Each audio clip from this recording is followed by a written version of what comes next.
আসসালামু আলাইকুম রহমতুল্লাহি ওয়া বারাকাতুহু। সম্মানিত দেশ এবং প্রবাসের ভাই ও বোনেরা, আপনারা জানেন আগামীকাল 27শে আগস্ট।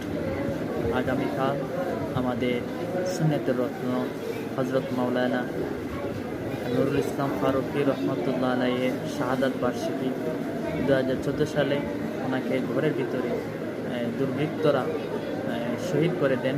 তো আগামীকালকে আমরা ওনার জন্য প্রতিবাদ সবার আয়োজন করব, আর ওনার জন্য ওনার মাগফিরাতের জন্য দোয়া করবো। আল্লাহ যেন ওনাকে সুন্নিয়তের একজন সৈনিক হিসাবে আল্লাহ তাআলা আল্লাহ রসুল যেন কবুল করেন, আর ওনার জীবনের সমস্ত গুনাহগাতা যেন আল্লাহ মাফ করে দেন।